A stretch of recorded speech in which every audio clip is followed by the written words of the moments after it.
Welcome to the Atheists of Florida YouTube channel. We are pleased to offer some of the most significant speakers and profound issues of our times. If you like today's video, please hit the like button. If you have already subscribed, thank you. If not, you know what to do.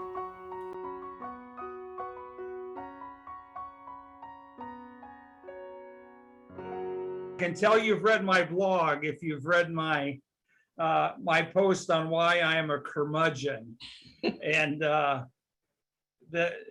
thank you for mentioning my chronic pain and whatnot. It's difficult, but the way I handle things like this is you just take lots of extra narcotic medication and whatnot, and you just learn to deal with it. So I'm pleased to have this opportunity to talk to your group today. I'm meeting all of you for the first time, and I'm also glad to see some of my longtime friends in the participant list. Even my wife decided to show up, and that's, Polly has, we've been married for 43 years. And so, we met, and I'll talk about that a little bit in a moment, in college. But in my ministerial career, I preached over 4,000 sermons. And Polly heard every one of my sermons, and we're still married. So that's, she's here for 4,001 today. And so I appreciate her being here. So my goal today is to basically tell my story.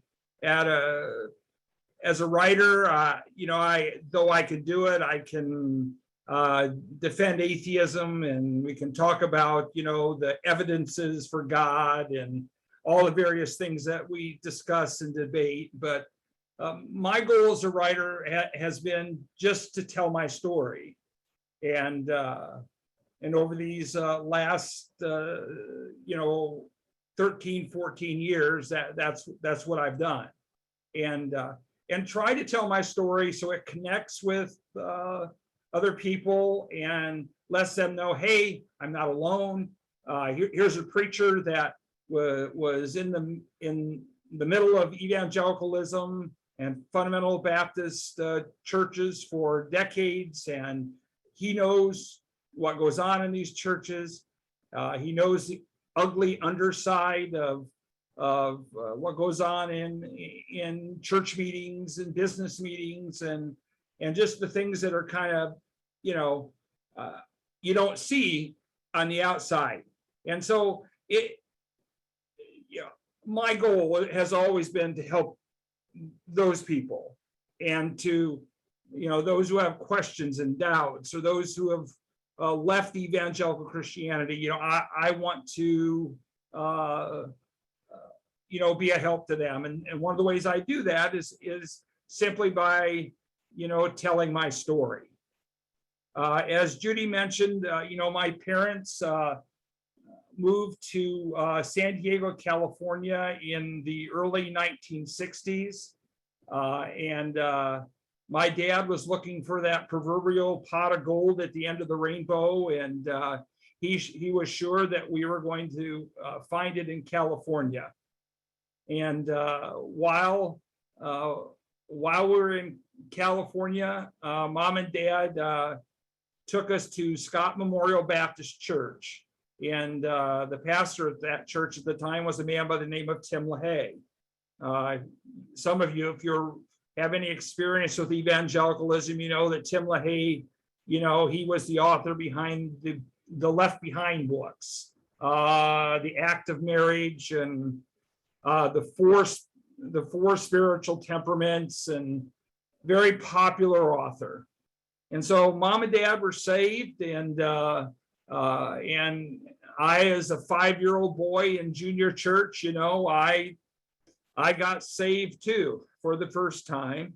And I said the little sinner's prayer and asked Jesus in my heart to save me. And from that point forward, the Grenzer family were independent fundamentalist Baptist Christians. But not only that, and I think it's important to remember this, is that my parents also embraced right-wing political views. Mom and dad joined the John Birch Society. They were virulently racist, not uncommon for whites of their generation, but nonetheless, they hated Martin Luther King Jr. My mom was also a prolific writer, and I remember her writing letters to the editor, for example, that the young adults that were murdered at Kent State, for example, by the Ohio National Guard.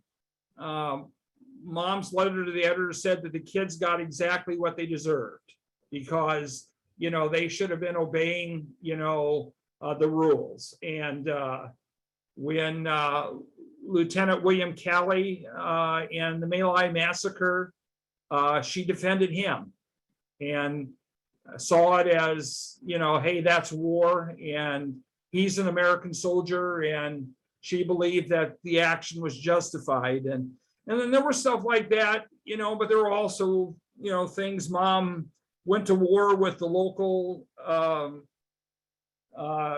city council over how much they charged for trash bags, and she made that her battle of the week, I guess. So that's the kind of environment that I grew up in. We were a devoutly fundamentalist Baptist family. We were committed to right-wing politics, and my mom supported and worked for Barry Goldwater in the 60s, and she twice worked on George Wallace's campaigns here in Ohio. And so, that was the influence on my life. And so it shouldn't have come any surprise that I turned out the way I did. Now, underneath all of that, and I told Judy, I want to try to get those who are listening to me to understand that there was one belief. Oh, sure, there was the belief about Jesus and all the various, central doctrines, cardinal doctrines of the faith. But underneath all of that was the belief that the Bible was the inspired by God, inerrant and infallible Word of God. That every word of the Bible was true. That every word of the Bible is infallible. It was a book that was not written by men. It was written by God. God may have used men, but it was still his words. And so, and I grew up in a religious group that not only was the Bible the inspired, inerrant, infallible Word of God, but they believed that the King James Bible was the inspired, inerrant, infallible Word of God. And so I was taught how to defend these principles, that there are no errors in the Bible. There are no mistakes in the Bible. It is the perfect Word of God, preserved over 2,000 years of history.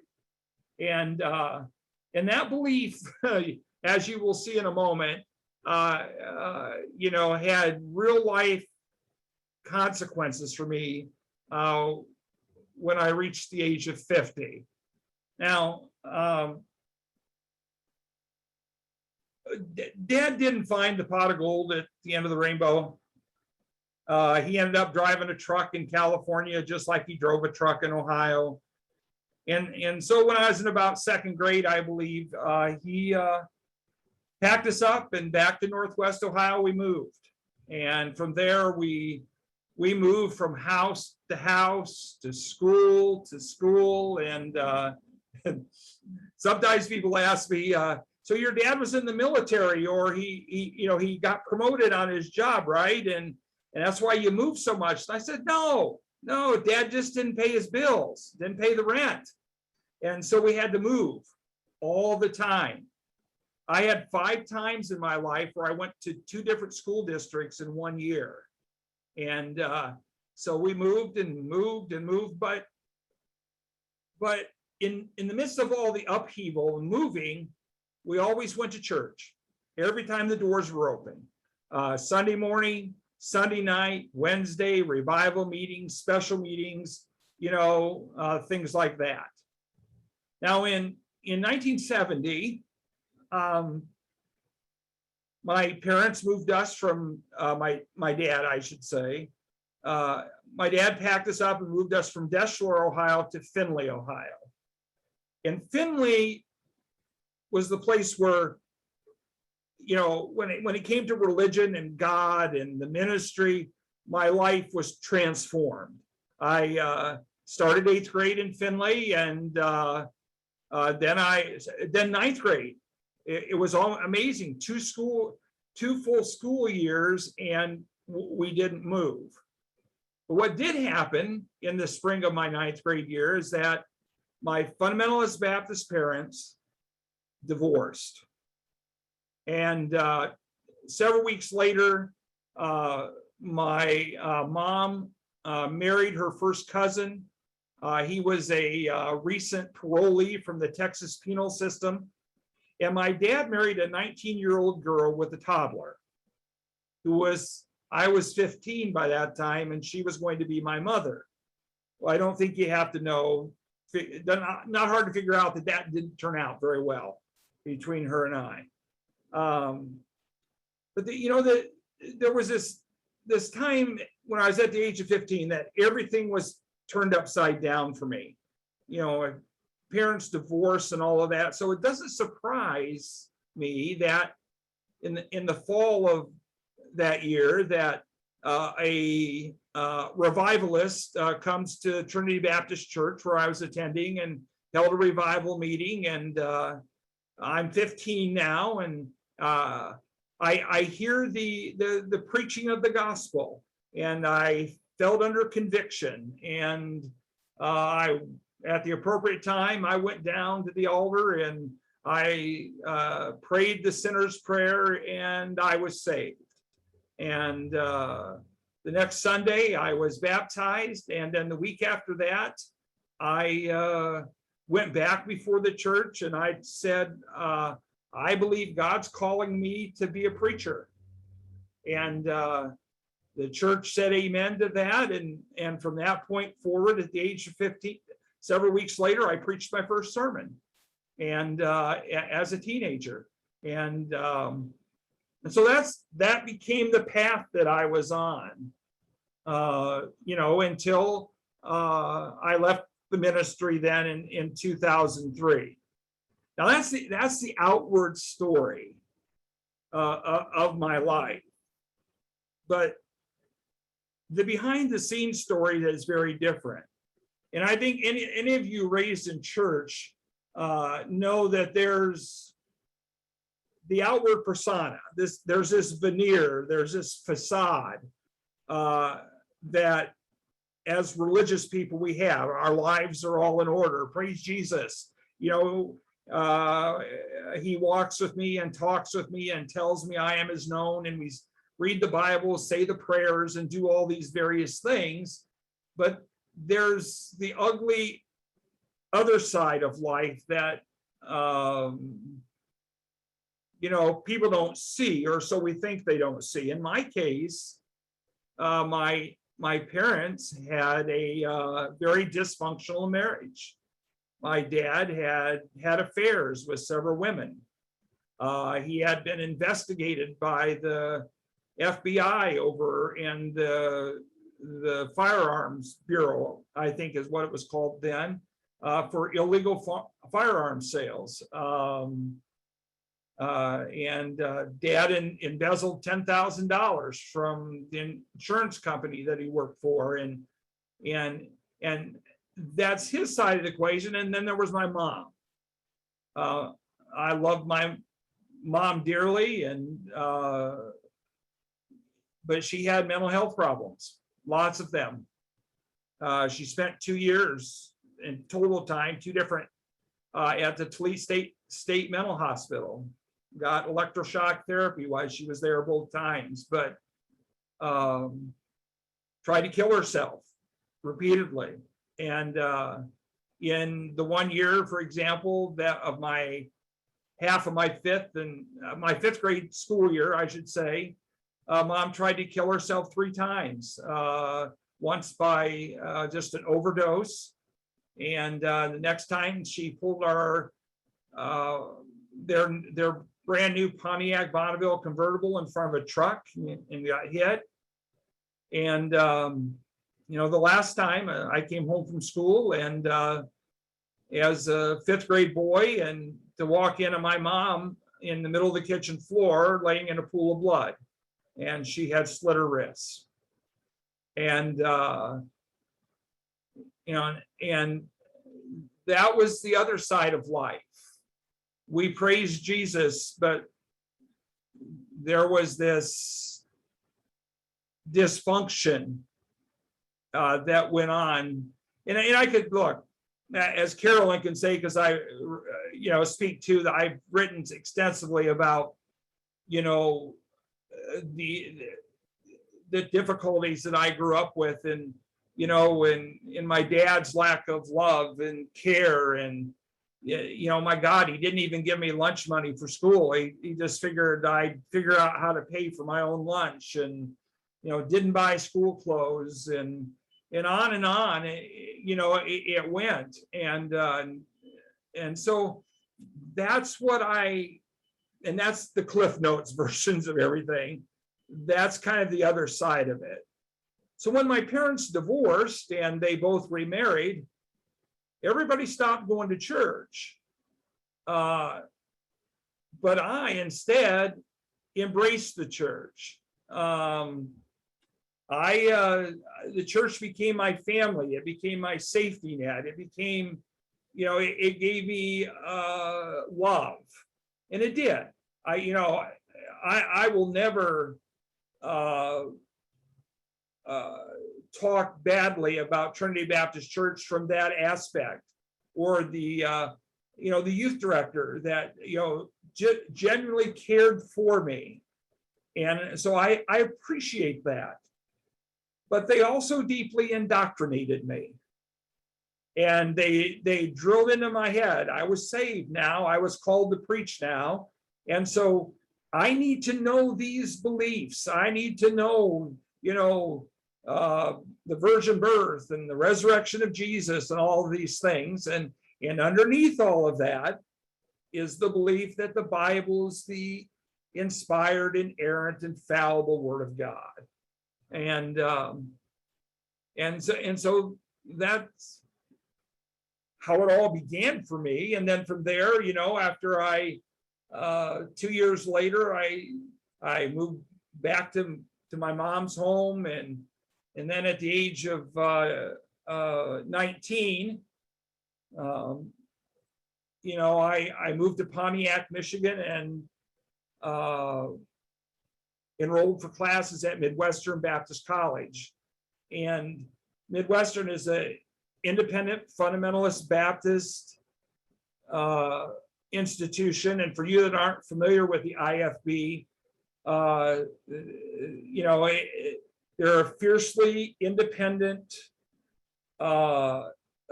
doctrinally driven, believe the right things, and they focus on a lot of externals too, about you have to talk this way, dress this way, and so for you that went to secular colleges, probably what I'm going to say next, you're going to look at, you're going to hear it, and you're going to say, WTF. I'll just put it that way without saying anything.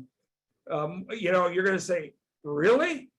And yes, really.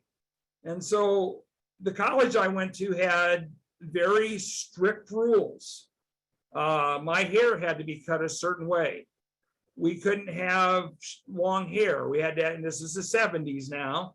My hair had to be off my ears, and I couldn't have too long of bangs, and you weren't allowed to have a block cut in the back. It had to be tapered. And girls in particular, they had long lists of clothing they could and couldn't wear.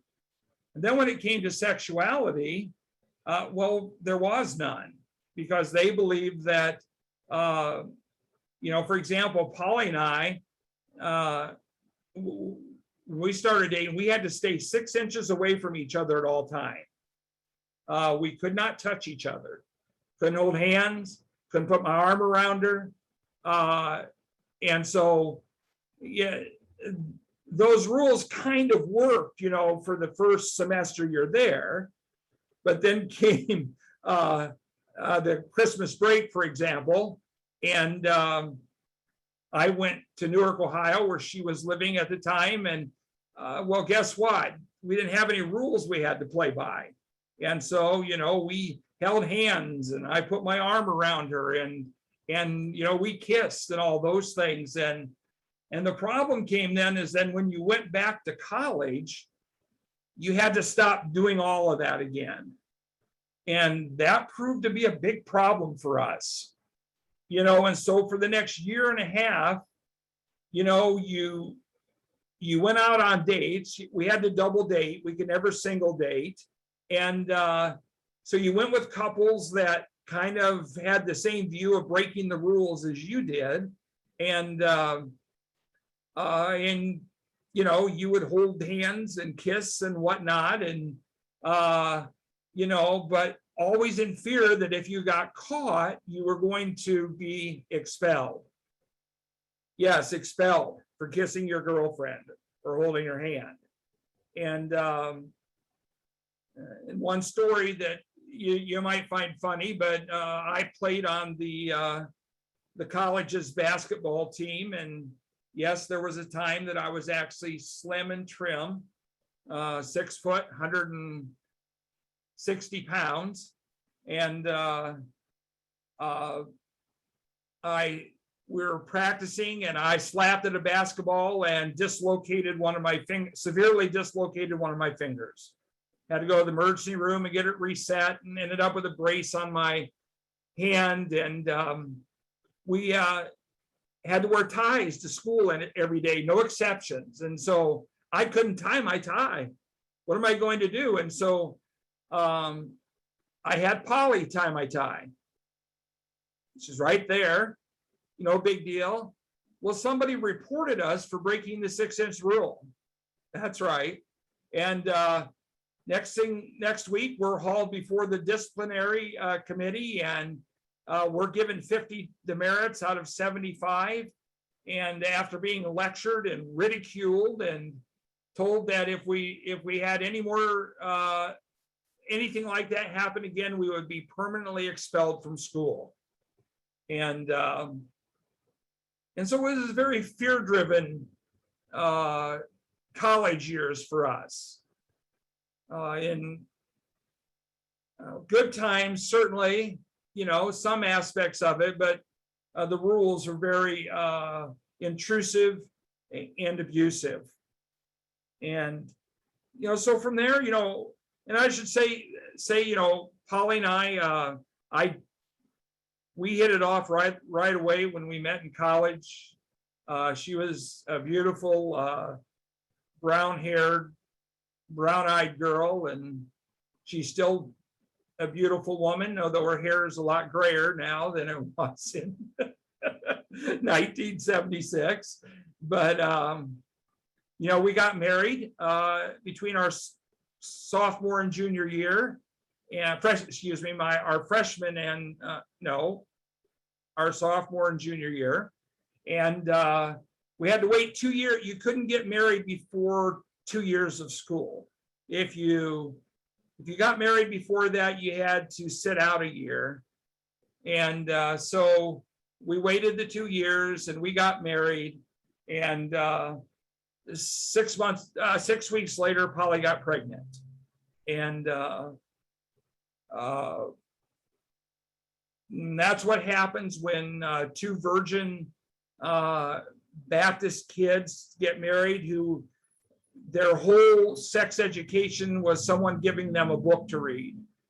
And we were immature, didn't know how things worked. And so Polly got pregnant. And 6 months after that, I was laid off from my job. And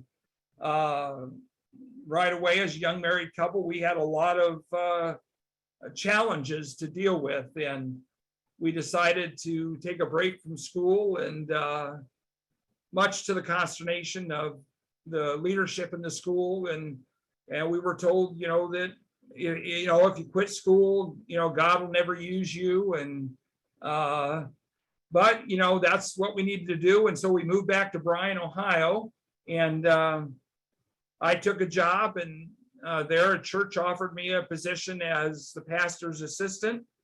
And so my time in the ministry began. And we spent the next 25 years pastoring churches in Michigan and Ohio and Texas.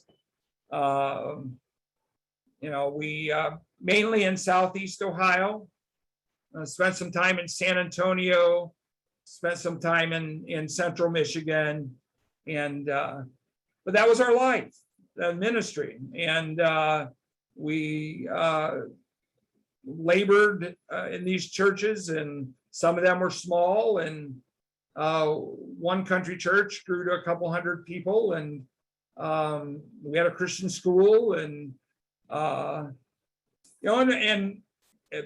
but the work of the ministry for me became tiring, or tiresome should be the word, I think. And I started having health problems. I was diagnosed with fibromyalgia in 1997, I believe. And things physically have just gone downhill for me over the years since then. But by the time we got to 2003, I had pastored my last church, and I decided, I've had enough. I don't want to do this anymore. The stress, the constant having to deal with conflict, and Betty Jo is upset with Sally, and this person didn't like what you said in your sermon, or how come we're spending money on this, or I want this, I want that. And in a lot of ways, the pastorate is a lot like dealing with toddlers, that everybody wants their way. And it just wore me out. And my last church was a Southern Baptist church in Clare, and I told the church when I went there, I says, look, I don't have it in me to fight with people. I want to preach, I want to teach, I want to help people. Well, you know what happened? Conflict. Conflict over toys in the nursery, conflict over what color we're going to paint this part of the building, and I finally said I had enough. I quit. And so that's what I did. And we spent the next 5 years on this, I don't even know what to call it. Vision quest? Yeah, maybe. We decided, we don't want to be in the ministry anymore, but we want to find a church where they really take seriously the teachings of Jesus, and where they really follow the Bible and the teachings of the Bible. And so from 2003 to 2008, we attended 125 churches. You can find that list on my, some people don't believe me, but there's a list of the churches on my blog. And some of these churches we attended for months, others was one time. And That's all we needed. We deliberately didn't attend independent fundamentalist Baptist churches because we knew what those churches were. We didn't need any more of that. And so, but we went to Catholic churches, Greek Orthodox churches, Episcopalian and Nazarene and independent churches and all sorts of churches. And we ultimately came to the conclusion that all the churches are pretty much the same. Change the names over the doors, change the liturgy, whatever type of liturgy they were using, what type of music they might have been using, all pretty much the same. Good people, some pastors better than others. Met some pastors that were awful men, every sense of the word. Others that, I think were decent men. But we asked ourselves, why are we doing this? It doesn't seem that any of this matters to anyone. That really what it is just one big social club. And so we get to 2008, and I started having questions about what it is I believe. And I stumbled upon Dr. Bart Ehrman's books. And for someone who believed that the Bible was and forgive me for this, I keep leaning, I'm sorry for that. I'm trying to handle some pain issues here. So if I lean totally out of the screen, you'll understand. I have not been slain in the spirit. I'm just trying to adjust for my back. But so I started reading Dr. Bart Ehrman's books, and we'd sit in bed at night and I would read passages from his books to Polly, and we would spend hours talking, about, what we had learned from these books. And because up until that moment, I was a true blue believer. And I was an all-in kind of person. That's kind of my DNA to start with. And so here were these books telling me that the Bible was not inerrant, that the Bible was not infallible, that it had contradictions, that it had errors, that the Bible was not what every pastor taught me that it was, that the Bible was not what my professors taught me it was, that the Bible was not what I taught my parishioners for 25 years that it was, that I taught my children, that I believe so strongly that this was the inspired, inerrant, infallible Word of God. And I learned that it was just a book written by men. And that was the moment, or it's not really a moment, but a time when the props were kicked out from underneath my life. And everything that I thought was true, because it was predicated on the Bible being infallible and inerrant, down it crashed everywhere. I was devastated. And from that, I started looking at my beliefs. Well, what about the virgin birth? Can virgins have babies? No. I looked at the resurrection from the dead of Jesus, or Lazarus for that matter. Can dead people come back to life? Well, every cemetery around me tells me no. No, they don't. When people die, they stay dead. And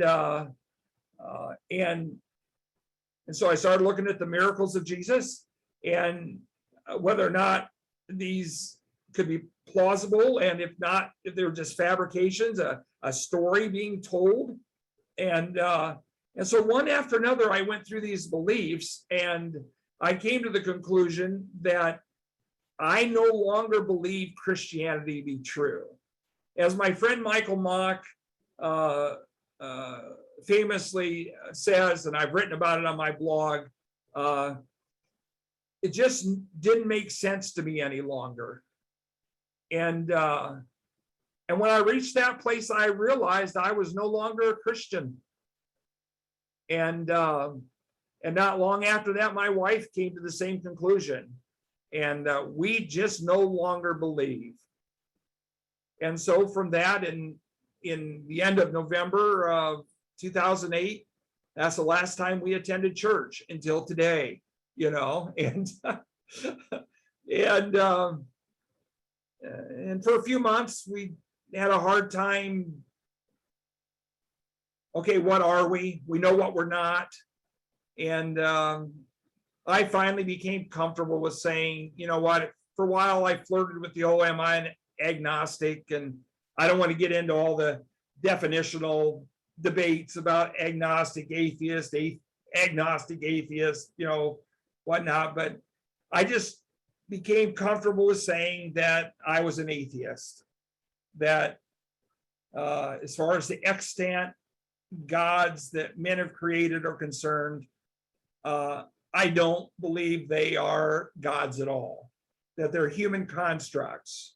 And so for the past 13 years almost, I have called myself an atheist.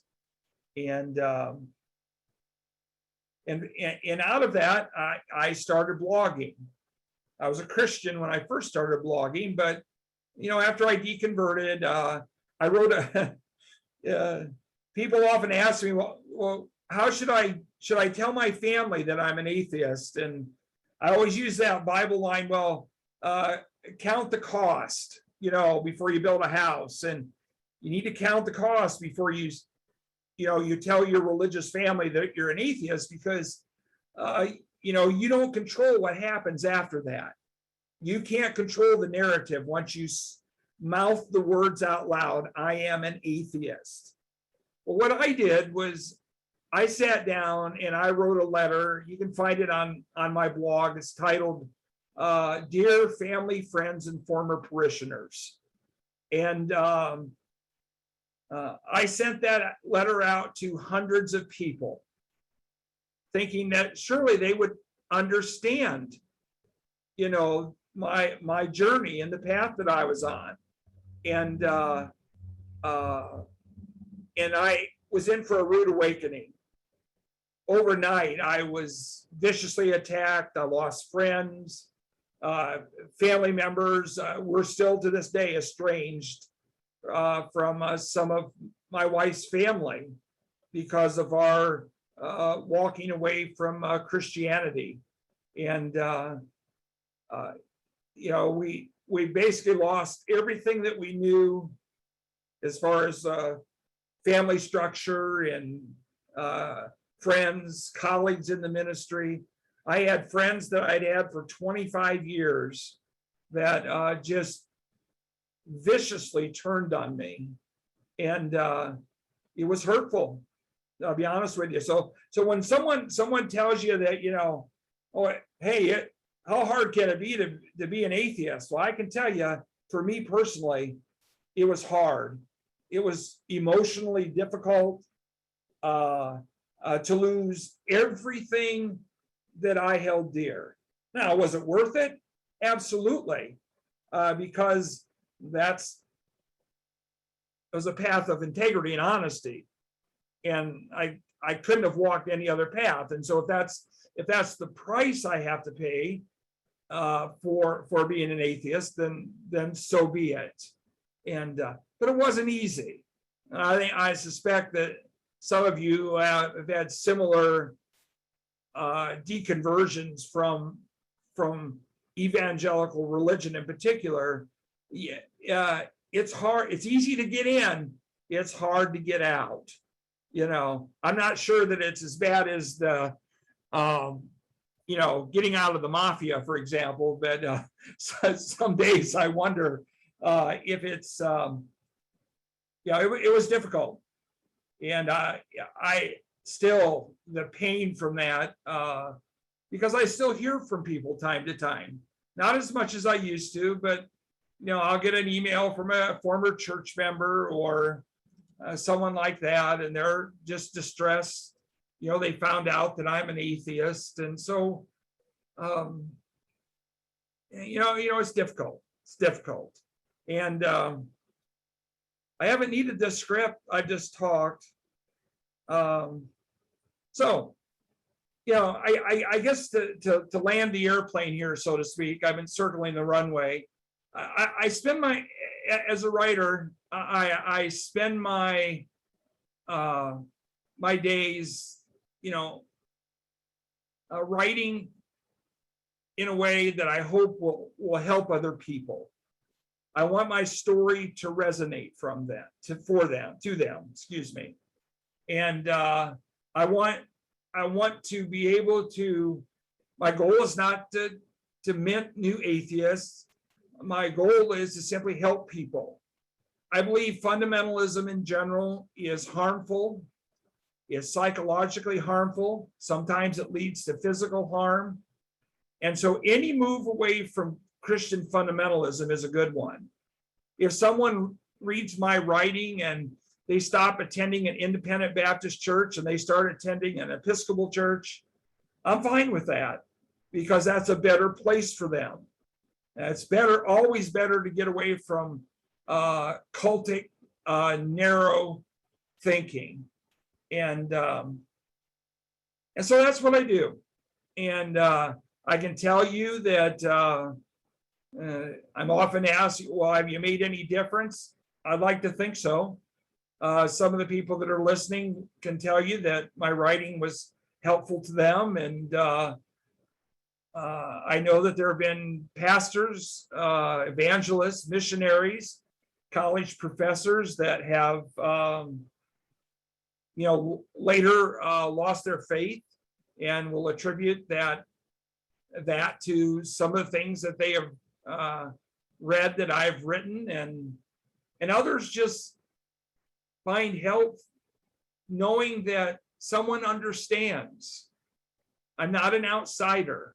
And I think that's what irritates evangelical zealots, preachers in particular. They know that I know. I know where the bodies are buried. I know the secret handshakes. I know the stuff that goes on behind the scenes. I know who was, the immorality and the criminal behavior that goes on, and so they can't dismiss me as easily as someone who was just a church member. I just know, and so that's my ministry now, I suppose, is simply to help people who are trying to get away from evangelical Christianity. And so that's my story in a nutshell. It is a very Cliff Notes version of it. As Carolyn, my editor, will tell you, there's a lot in my story that I've left out for the sake of time, but I hope I've been able to convey to you how, in particular, the inspiration, inerrancy, and infallibility of the Bible was being taught that set me up for a big fall when I learned the truth. And would I still have been a Christian had I not been taught that? Maybe, maybe not. Who knows? The woulda, coulda, shoulda. You can play that game all you want. I played the hand that was dealt me, and when I learned that what I believed was a lie, and not just some difference of opinion, it was a lie, that's what led to my loss of faith. Mr. Reinhardt has a question for you. Uh-oh, that worries me. Well, again, I will be very brief. First question, I had two. The first question is, have you read Elmer Gantry? I have. Yeah, I've watched the movie too. The movie sucks compared to the book. And the second thing is that everyone here that knows me, this will be very redundant, but to me, the issue isn't whether or not the stories are true, whether people walk on the water or come back from the dead. The point of the fact is that it's immoral to think that somebody should be punished for all eternity simply for what amounts to a difference of opinion. That, to me, is the core immorality of religion, and that is reason alone to put it in the trash bin where it belongs. You're guilty of a thought crime. There's nothing more immoral than that idea. Well, that's all. Yeah, and I agree with that. And I have, as you might suspect, my writing attracts hostility. That would be the polite word to use. And I've had death threats, and I mean, it's been ugly, the things that I've heard and has been sent to me. And I've raised that issue. Look, I'm, by all accounts, you can ask my family, I'm a decent human being, and I love other people. I'm kind, compassionate. I help others, and you know, my biggest crime is that, you know, I curse way too much, and you know, I watch R-rated movies that I wasn't allowed to watch when I was, you know, younger, and I live a very, what I would call, good life, and yet you're right, that, you know, I'm going to be punished eternally in the lake of fire, tortured by God forever, all because of a difference of opinion. Not because of how I live my life, but because I believe the wrong things. And that's sad. That's sad. And it is immoral. Questions? We did have one question in the chat about the clergy project. Have you been involved with the clergy project at all? Yes. When the clergy project first got started, they asked me to help with the vetting process and whatnot, and I did for a short time with that. So in their initial stages, I helped. I'm also a member of the clergy project, though I had already been out of the ministry for a few years, you know, before that. But I have sent them you know, prospective members who are now a part of the project, and highly recommend it. I think they do a wonderful job, and I know on the Rational Doubt blog, which is the, you know, the writings of the clergy project, you know, they feature my writing from time to time, and so yes, yeah, I'm familiar with it, and I try to promote it when I can. And when I run into pastors behind the scenes in our conversations, you know, I send them their way, because I think they provide a safe place for clerics to just talk without fear of being exposed. And that can be difficult to find a safe space like that. When you're a pastor and you no longer believe, what do? If I say this out loud, they're going to fire me immediately. I'm going to lose my retirement. I'm going to immediately be asked to move out of the parsonage, and I'm going to lose my, and you know, and for many of them, and it certainly was the case for me, we don't have any education in anything else. What do? We are poorly qualified to be anything other than preachers, you know, and you know, and so the clergy project gives them a place to work through this stuff. And I can't give them higher praise than what I'm doing right now. So yes. Well, thank you so much for that answer. Amy, you have a question? Go ahead and unmute yourself and jump in.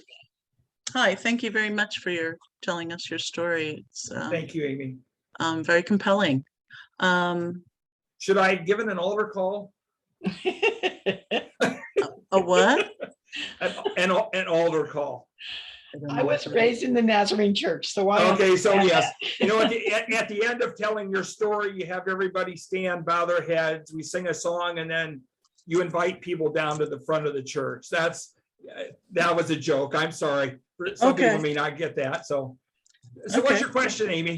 So my question is maybe a little bit personal, and if you choose not to answer, that's fine. That's absolutely fine.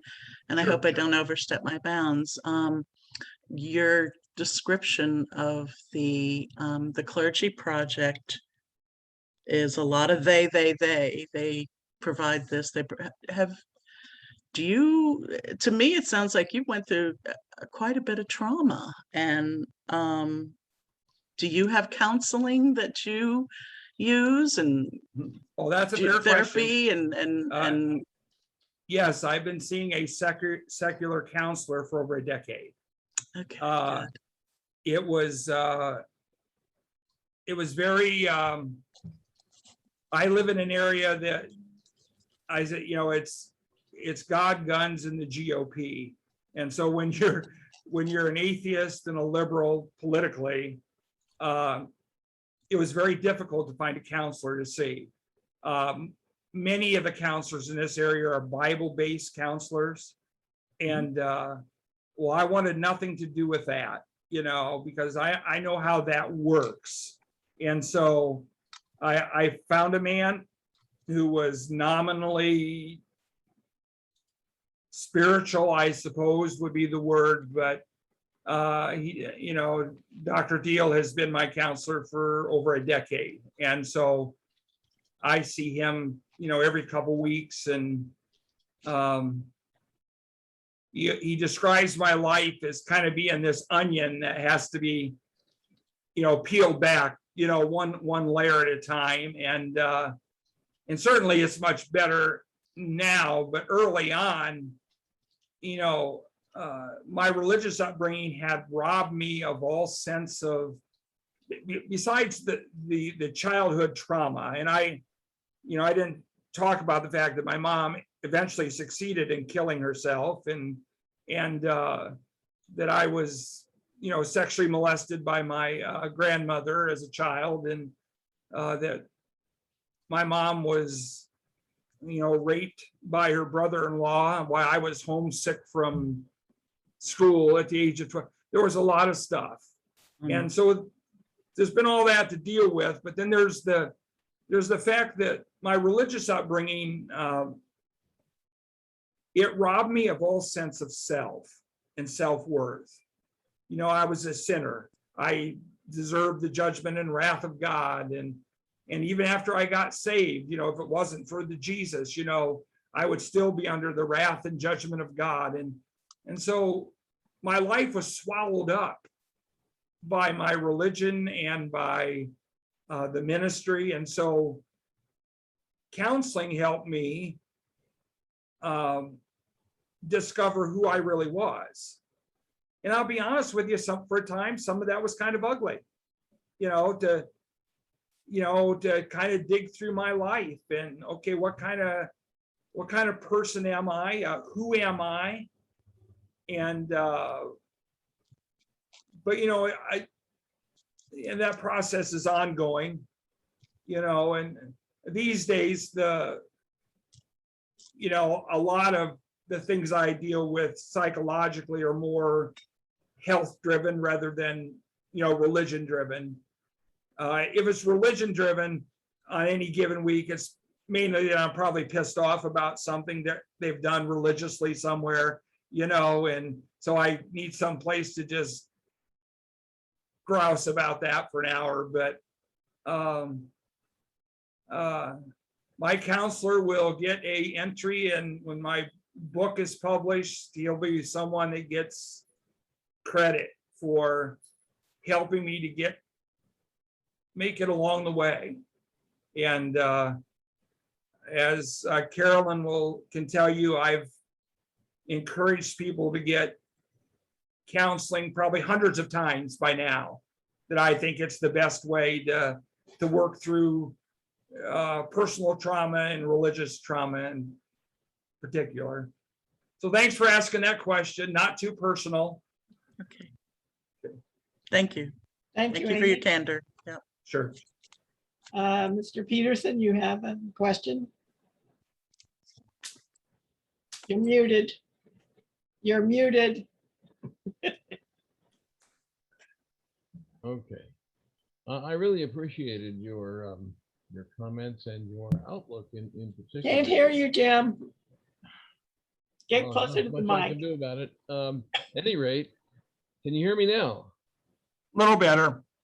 A little. I'll try and speak up. Okay. Shout, actually. Something wrong with the microphone today. Anyway, I much appreciated your problematic. Let me just evolution. interrupt for a moment. We do have closed captioning, if that would help. Yes. Down at the bottom on the Zoom, you'll see the little CCs. If you click on that, you can do the show subtitles and it will pop up with what he's saying, hopefully. Hopefully, That yes, would help. because sometimes it gets confused. Anyway, what was I going to say now? Oh, After sorry. all that? Well, I was concerned about your opinion, given the stack of books behind you, highly suggestive of a person who keeps up with what's going on, and also your website and your podcast and so forth. So what, in your opinion, is the outlook currently for a change to take place in our culture? Currently, we have a tremendous conflict between the religious right and everyone else. And Yes. would you concur, or would you believe that it is possible that society is evolving in a positive way toward in its attitude toward religion? Well, that's a good question. And let me deal with it on a personal level first, then we can talk about the broader cultural aspects of that. My children were raised in a devoutly fundamentalist Baptist home. We have 6 kids, ranging in ages to 20, I'm gonna get this wrong, 28 to 42. And my children were raised pretty much like I was raised, and they were in church every time the doors were open, and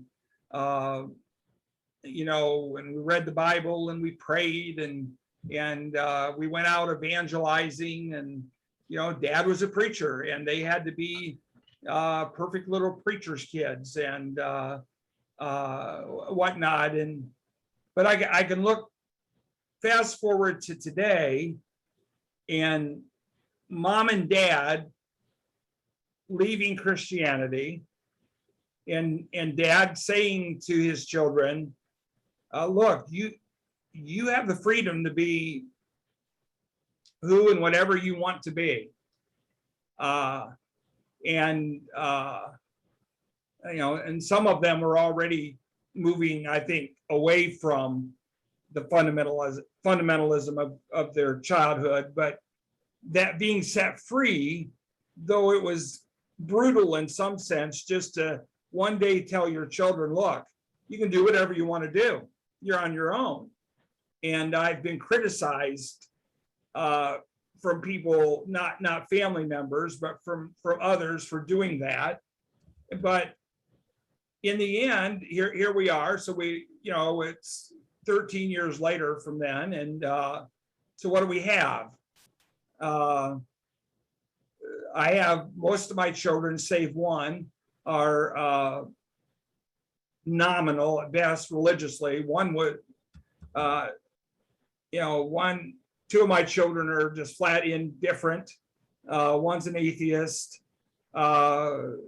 Another is has some, I would say, Buddhist inclinations, and one is a nominal Catholic, And so those are all moves away from the fundamentalism that they were raised in. Now, I do have one son, I have to be honest, who he went the other direction. He's went from being non-political to, you know, in 2020, all of a sudden he became a supporter of Donald Trump. Next thing I know, he's involved in the local militias and joined the 3%ers group and was flying their flags from his porch and talking about buying guns and wearing bulletproof vests and, you know, espousing QAnon, you know, beliefs. And went from not attending church in years to joining a Southern Baptist church in town. And so it's not all a success story, you know, but, you know, they had the freedom to choose the path they want to choose. And so as a family, I see progress. And I can tell you, we have 13 grandchildren. I see big progress with my grandkids. They're smart, they're intelligent. And none of them believe the earth is 6,023 years old and was created in 6 days. And there was a big boat that landed on Mount Ararat, you know, and because there was a worldwide flood. And so I see generational progress there. Now, you asked a big question, Jim. When I look at culture as a whole, you know, it depends where I look. You know, if we look at one corner of the world, I can see real progress. But I look in the rural area that I live in, not so much. You know, Trumpism dominates our culture, and Christian churches on every street corner, and violations of church and state and schools and other governmental events are common. And you know, and sometimes I have despair that we haven't made any progress here. But I think overall, the very fact that atheists can be vocal about their lack of belief, and that we, as those of us who are humanists, can advance the humanist ideal. And you know, I think there's promise. Now, if you're asking me how soon till we reach critical mass, I think we're a good ways away from that, unfortunately. It's not going to be before I die, that's for sure. You know, so I can find comfort in what I see in my children and my grandchildren, and I can find hope in some of the things I see in the broader culture. But, you know, as you know, what we see is that, you know, evangelicalism is in decline in this country, but boy, they're fighting like they're not. And so what they know they can't win on, you know, the Bible says, and so they've learned that they need to use the political process to achieve their agenda. And that's where the fight is for us. You know, we have to push back every time. And that's why I'm grateful for, you know, American Atheists and, you know, American Humanists and Freedom from Religion Foundation. And I've supported these groups on and off for years. And I think they do a good job at the legal pushback on these things. So, did I answer your question? Yes, thank you very much. You've given us Okay, reason. all right. Thank you, Jim. Bill Northworthy, please unmute yourself and speak up. Okay, thank you, Bruce. Your personal story is indeed very compelling. And I was wondering if you could elaborate a little bit on the moment that you realized that the Bible wasn't all true, and what got you to that point and got you over that hump? Yeah, well, like I mentioned, it was, to some degree, it was a process, because I was reading Bart Ehrman's books, and there were other authors too. The one guy that comes to mind, he's a Christian author, but really not a Christian author. Older guy. Now I'm having that senior moment. But anyways, there were a lot of books, and I was buying books. I was checking books out from the library, and it's always been my nature to start with, when I like that old dog on a bone analogy, when I get onto something, then I just want to investigate it to death, and so that's the way it was with the Bible. And it just there was a moment there, in the fall of 2008, where I realized, oh my God, I had just flat believed a lie, and I had been lied to by people I trusted. And boy, did I get angry. And, and then in retrospect, I says, well, some of these people probably didn't know any different either. Now, some people did. I had some very educated professors who surely had to know the rest of the story, because Dr. Ehrman in his books, he doesn't say anything that's not widely available information. But when you, particularly the Independent Baptist Church movement, you're in this bubble, and so everything within that bubble makes sense. It's all coherent, and there's nothing from the outside. I had a large library as a pastor. I had more books than any other pastor that I knew. But all my books kind of, they were in the same rut, so to speak, Information bias. Yes. And so I didn't read anything about the historical critical method, outside of reading that was, godless heathens who believe that. And every book that I read reinforced my beliefs. And so, it was that moment in reading Ehrman's books that I just had that come to Jesus moment, where I just don't believe these things anymore. I can't unknow the things I now know. So, and so that's where it was for me. And and some people will criticize me, that, well, that wasn't a good enough reason to leave Christianity. And well, it was a foundational issue for me. My whole Christian life and identity was built on the fact that the Bible that I held in my hand was true. Every word of it was true. And I didn't doubt it almost until the end. I just, when I didn't understand things, I just said, well, God will make that known to me in time. I mean, it's not that I ignored those contradictory passages. I didn't preach on them, that's for sure. I stayed away from that stuff.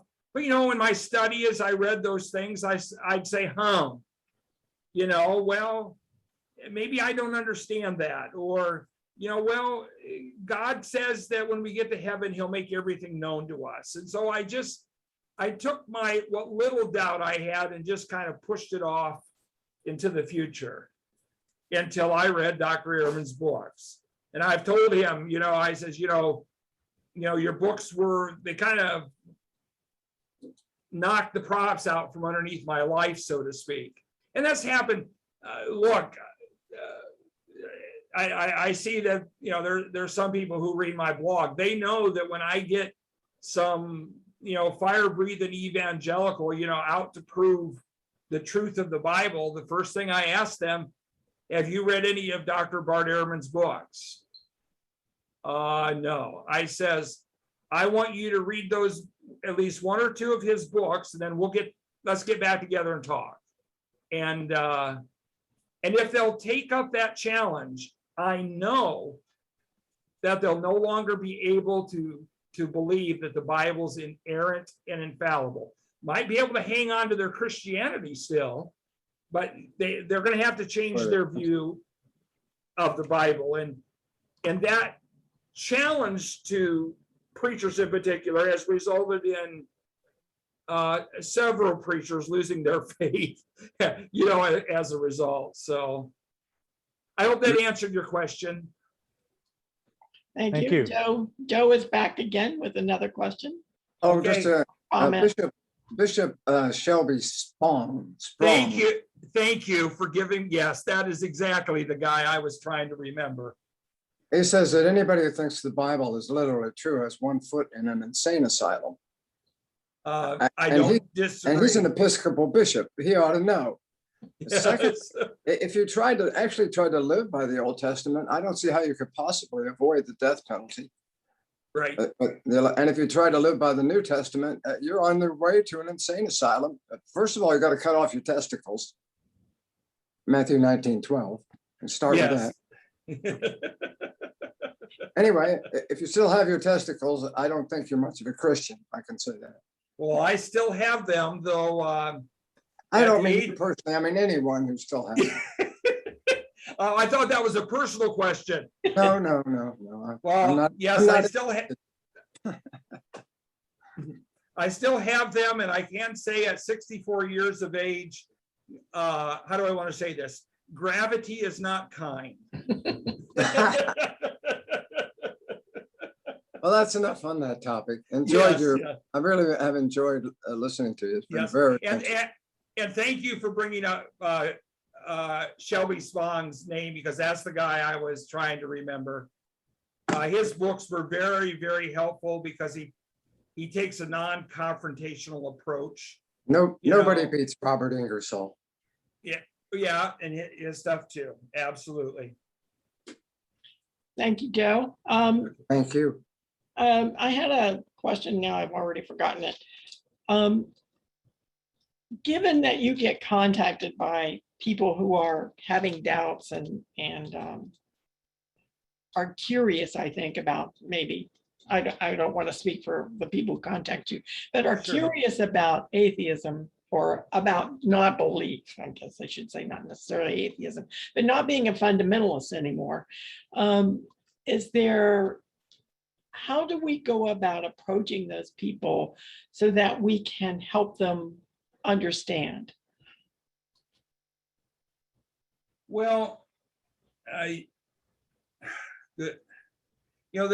sometimes, I don't want to say this politely. Sometimes atheists are their own worst enemies. They, people espouse, what are arguably crazy beliefs about this or that, and unscientific, just, believing in all sorts of nonsense as we see it now. And so you have to be patient. I get tired too of the nonsense, but I got to remember that there was a time that I believed that there was a talking snake, that I believe that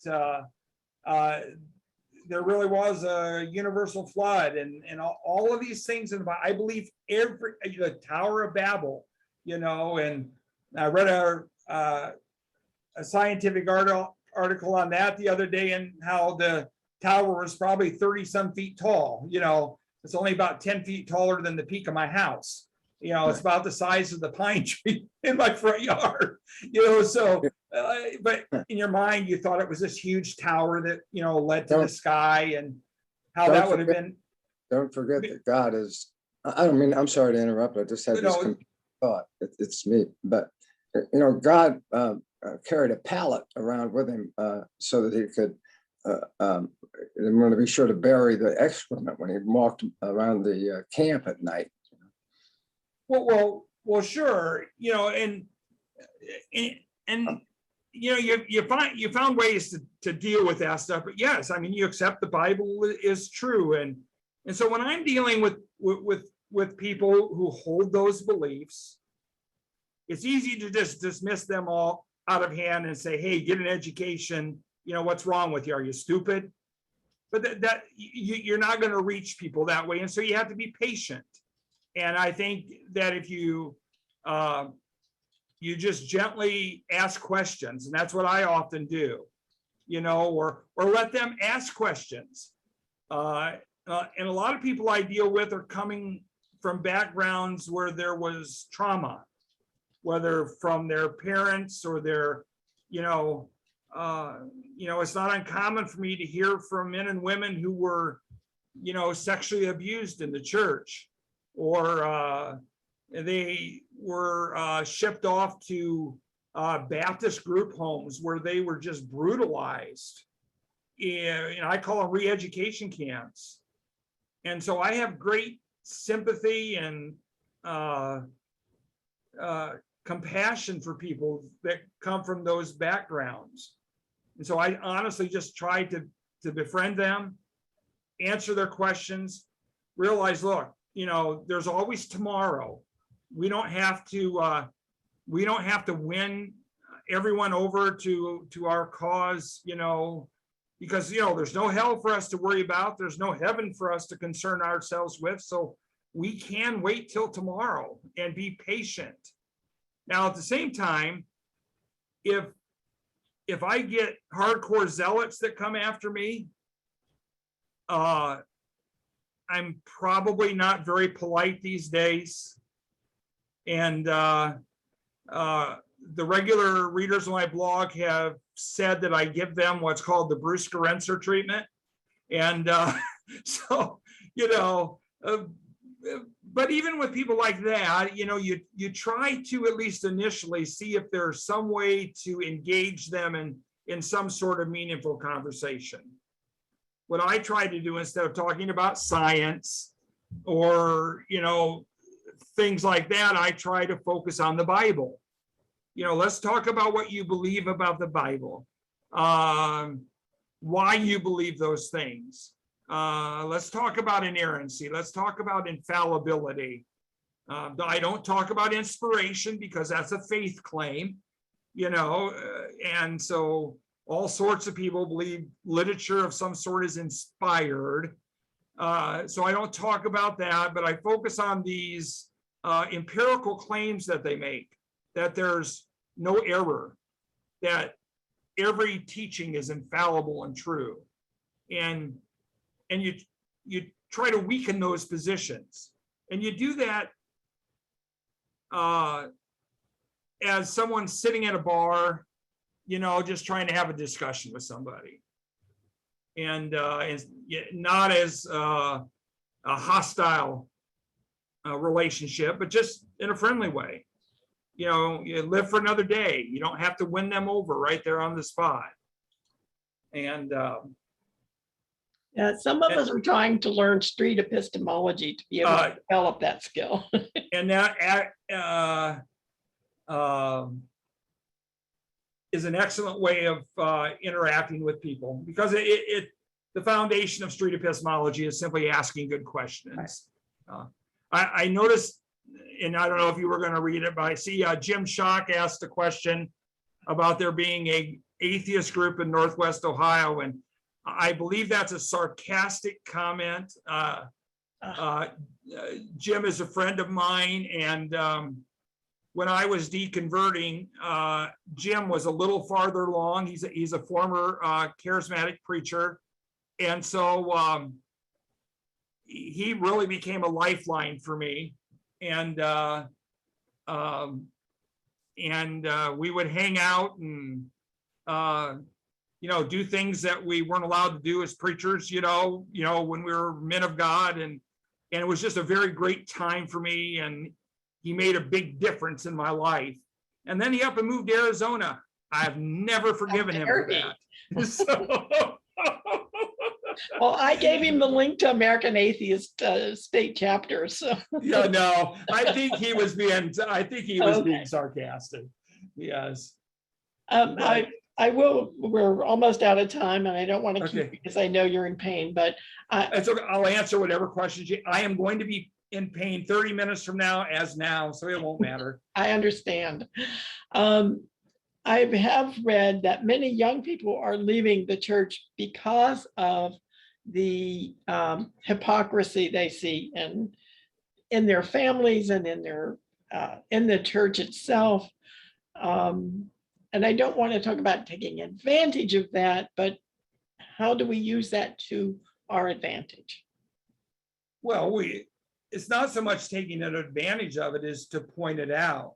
I write a series called the Black Collar Crime Series. Yeah. And, when I started writing that years ago, oh my God, the pack of dogs would howl that I was misrepresenting, evangelicalism, that it was just a few bad apples that were doing these terrible crimes. And well, now I've written over 800 of those stories.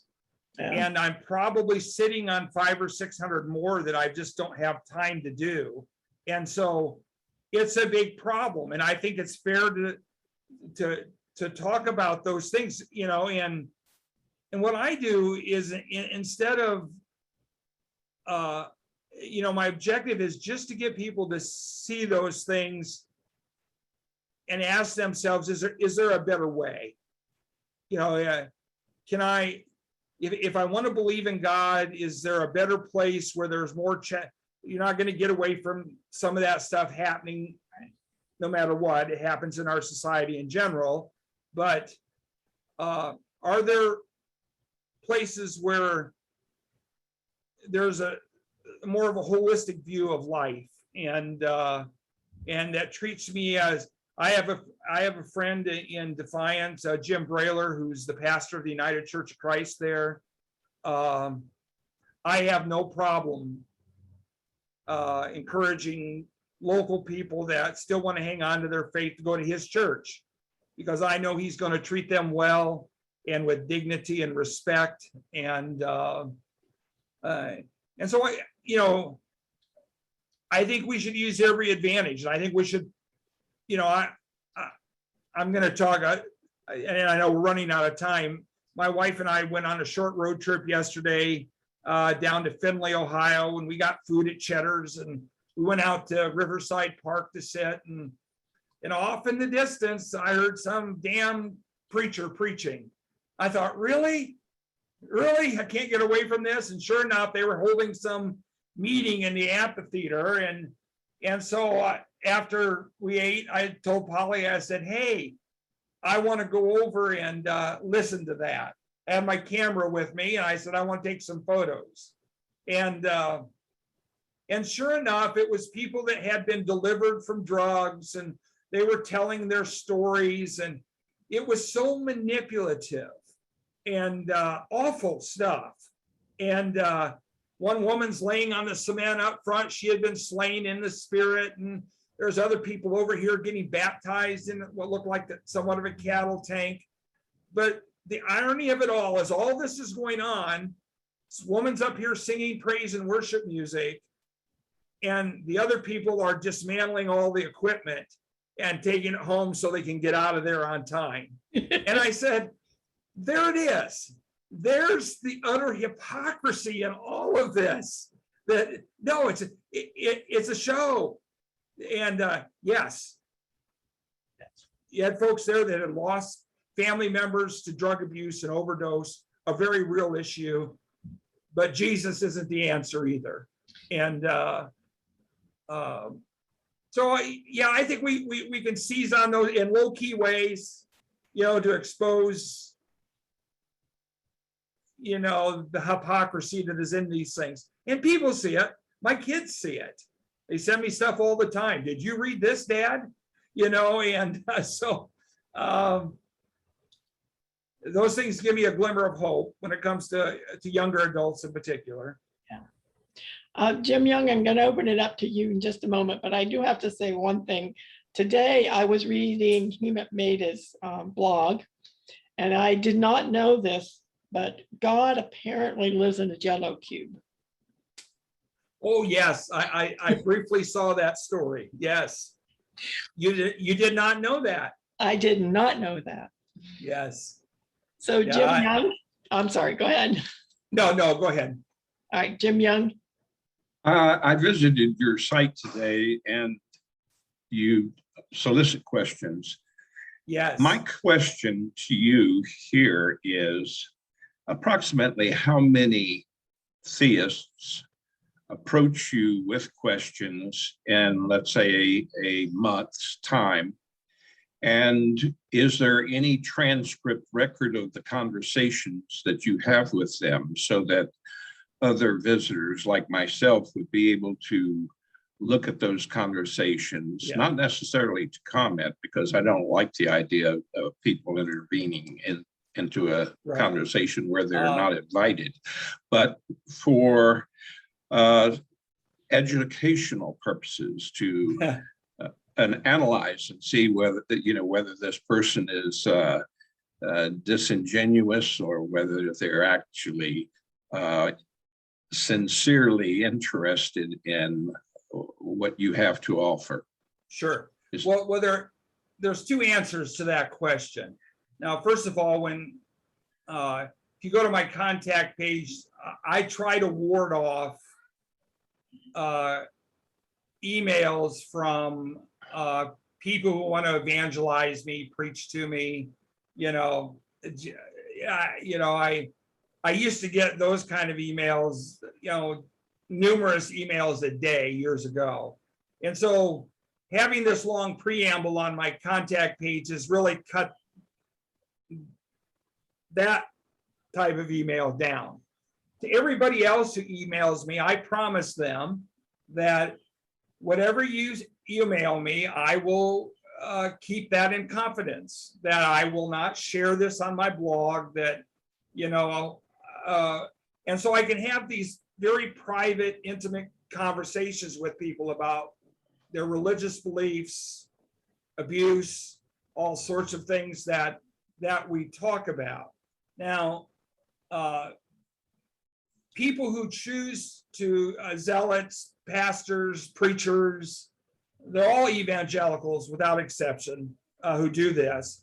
For those who ignore me asking, please don't send me these emails and do it anyways, I give them a full treatment on my blog, and I dismantle their emails line by line publicly, and if they put their name to it, by their name, I do so, and so I can, if you'll make sure I get your email, Jim, I can send you a list of some of those blog posts. They're scattered, throughout my blog, and I even warn these people. I says, look, I said, understand that this is a widely read blog that ranks well in Google. And I said, so just keep that in mind when you send me this email, that when people search for your name or your church, my blog may be the first thing they find. And yet they send me emails anyways, and some of them are very personal. They try to savage my character and go after me even physically and tell me that God's judging me. That's why I'm sick, and threaten me with hell. And so I engage them at various levels. It's almost always men that do that, but there are a few women who will do so. One pastor's wife recently just thought she, could win me back to Jesus, and she got more than she bargained for. For one thing, I have a wicked sense of humor, and if you're around me, you'll figure that out, and it comes out in my writing, and so they typically get more than they bargained for. And if someone is vile and nasty, and I can that the curmudgeon part of me that Judy mentioned at the start, that can come out too, and I'm too old to care that, they don't like that. So shoot me an email, Jim, and I'll get those links to you. I'll do that. I'd be you. interested in reading some of those conversations, and I have a few of conversations myself that have been transcribed from my conversations on YouTube. So I might be able to swap some entertaining conversations with you. So I will email you. Okay. Thank you, Jim. Okay, so we're going to last call for questions. I did see the one that went through Gary asked that if I was glad that the questioners were all praying for me. I don't think any of you, I think he's being a smart ass. I don't think any of you are praying for me, are you?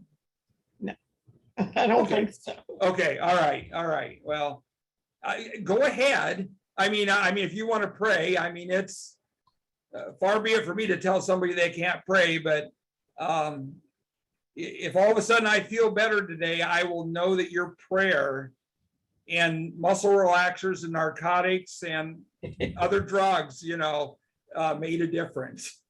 So, this is me laughing, Carolyn.